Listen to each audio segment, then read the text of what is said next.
वो कहते हैं ना कि आप शेर को कभी बूढ़ा नहीं समझ सकते, क्योंकि जब भी वो वार करेगा तो खतरनाक ही वार करेगा।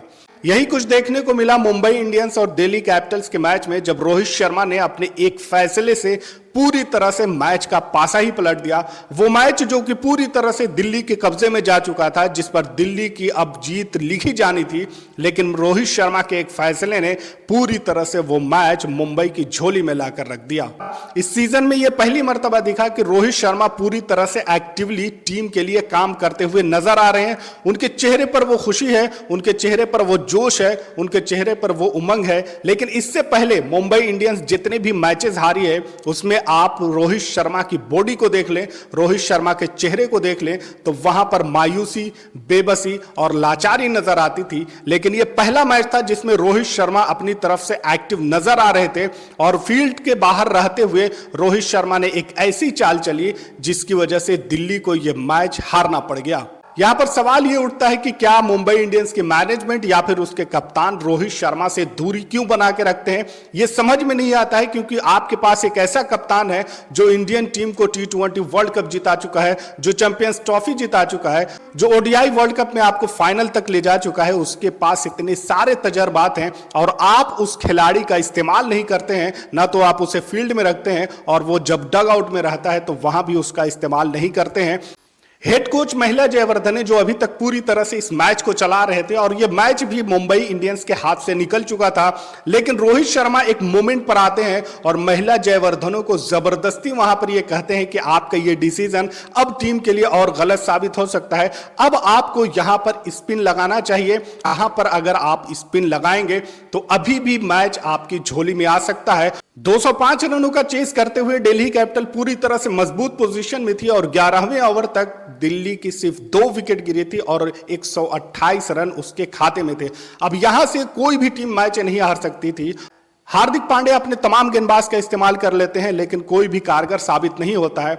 यही यहां पे समझ में आता है कि एक बड़ा कप्तान, एक चतुर कप्तान और एक एक्सपीरियंस कप्तान कहां पर किस गेंदबाज का इस्तेमाल करता है, उससे काफी फर्क पड़ता है। और रोहित शर्मा ने जब वहां पर कहा कि स्पिन गेंदबाज लगाया जाए, पूरी तरह से यह वीडियो वायरल हुआ और उसको कैमरामैन ने दिखाया भी कि महिला जयवर्धने को रोहित शर्मा किस तरह इंसिस्ट कर रहे हैं कि आप यहां पर स्पिन लगाइए। और उसके बाद जब करण शर्मा को लगाया गया तो उसके बाद फिर दिल्ली कैपिटल्स का विकेट गिरना शुरू हो गया और बड़े बड़े बल्लेबाज करण शर्मा के सामने घुटने टेकते हुए नजर आए।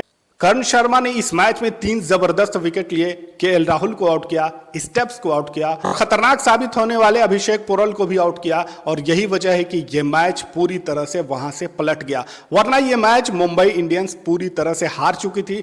पहली मर्तबा ऐसा दिखा कि रोहित शर्मा इस मैच में इंटरेस्टेड हैं और एक्टिवली पार्टिसिपेट कर रहे हैं और उसका नजारा देखने को मिला। जीत भी उसके सामने मिली है। जो दिल्ली कैपिटल्स है वो अभी तक एक भी मैच नहीं हारी थी और सारी टीम को हराती हुई आ रही थी, लेकिन वही टीम, वही एक डिसीजन, वही एक चाल जिसने उस टीम को यहां पर विजेता साबित कर दिया जो अभी तक हारती हुई आ रही थी और उस टीम के सामने जीतती है जो अभी तक एक भी मैच नहीं हारी थी।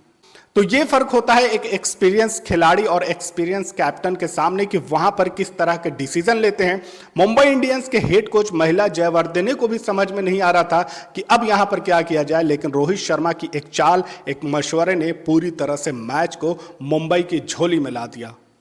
लेकिन आशुतोष शर्मा जब तक मौजूद थे तो ये उम्मीद थी कि ये मैच अभी भी दिल्ली के हाथ में है, लेकिन वहां पर करण शर्मा को लाने के बाद विकेटों का सिलसिला जारी रहा। तो न तो केएल राहुल चले, न ट्रिस्टन स्टफ चले और उसके बाद आने वाले बल्लेबाज भी वहां पर टिक नहीं पाए। ऐसा लग रहा था कि एक चोट ने दिल्ली के बल्लेबाजों में पूरी तरह से खलबली मचा दी है। यहां पर यह समझ में नहीं आ रहा था कि दिल्ली के बल्लेबाज आखिर करना क्या चाह रहे थे, क्योंकि यह मैच पूरी तरह से उनकी झोली में था। 12 गेंदों में जब 24 रन की जरूरत थी तो वहां पर भी दिल्ली मजबूत पोजीशन में थी। आशुतोष शर्मा भी मौजूद थे और लगातार 2 गेंदों में बुमराह को 2 बाउंड्री भी लगा दी थी। मैच काफी क्लोज आ चुका था, लेकिन उसके बाद वो स्टार को स्ट्राइक पर रखना नहीं चाहते थे, जिसकी वजह से 2 रन लेने की कोशिश की, रन आउट हो गए। उसके बाद जब कुलदीप यादव आए तो वो भी स्टार को नॉन स्ट्राइक पर रखना चाहते थे, 2 रन लेने के चक्कर में वो भी रन आउट हो गए।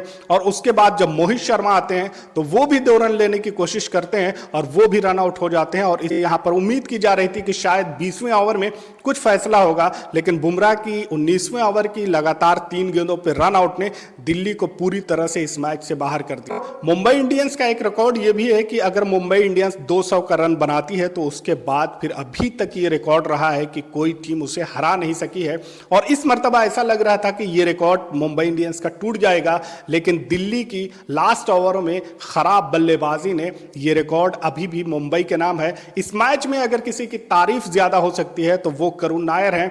कई सालों के बाद क्रिकेट के ग्राउंड पर आते हैं नायर और 40 गेंदों में जबरदस्त 89 रनों की पारी खेलते हैं, 12 चौके लगाते हैं और 5 जबरदस्त छक्के भी लगाते हैं। तो करुण नायर ने दिल्ली को इस मैच में पूरी तरह से शुरू से ही इस मैच में आगे रखा था, और जब तक करुण नायर मौजूद थे तो मुंबई इंडियंस के किसी भी गेंदबाज की हिम्मत नहीं हो रही थी कि दिल्ली को यहां पर किसी भी तरह से बैकफुट पर ढकेले, क्योंकि विकेट गिरने के बाद भी करुण नायर पूरी तरह से कोशिश कर रहे थे। जब करुण नायर ने बुमराह को एक ही ओवर में 18 रन ठोक दिए तो वो समझ में आता है कि किस लेवल की अभी तैयारी करके आए हैं और कितना मजबूत माइंडसेट के साथ इस मर्तबा वो उतरे हैं।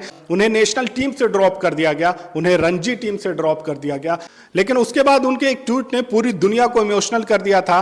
वो कहते हुए नजर आए थे कि क्रिकेट प्लीज मुझे एक मौका और दे दो। लेकिन अब कुछ सालों के बाद करुण नायर को जब मौका मिला, और मौका इस वजह से मिला क्योंकि फॉफ डु प्लेसी इंजर्ड थे और उनकी जगह पर इनको लाया गया था। इनका पहला मैच था, मुंबई इंडियंस के खिलाफ मैच था। उसी हिसाब से बल्लेबाजी करते हुए करुण नायर ने लाजवाब, जबरदस्त, शानदार बल्लेबाजी की और मुंबई इंडियंस को वहां पर पूरी तरह से बैकफुट पर ढकेल दिया था।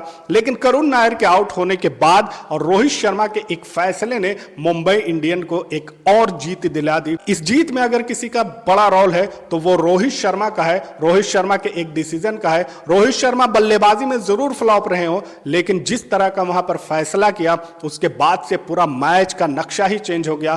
तो ये रोहित शर्मा को अब समझना पड़ेगा कि वो टीम के लिए एक्टिव पार्टिसिपेट करें। मैनेजमेंट को भी समझना पड़ेगा कि आखिर वो रोहित शर्मा का उस तरह से इस्तेमाल क्यों नहीं कर रही है। हार्दिक पांड्या को भी समझना पड़ेगा कि ठीक है आप कैप्टन हैं, लेकिन आप अपने से सीनियर खिलाड़ी, अपने से एक्सपीरियंस बंदे का इस्तेमाल कर सकते हैं। उसके जो एक्सपीरियंस है उसका इस्तेमाल कर सकते हैं। उन्हें अगर आप फील्ड में रखेंगे तो शायद आपको ज्यादा फायदा होगा, क्योंकि वो खिलाड़ी जो इंटरनेशनल क्रिकेट में फील्ड पे मौजूद रहता है और पूरी टीम को लीड करता है, वो आईपीएल में आकर स्टैंड में क्यों बैठे।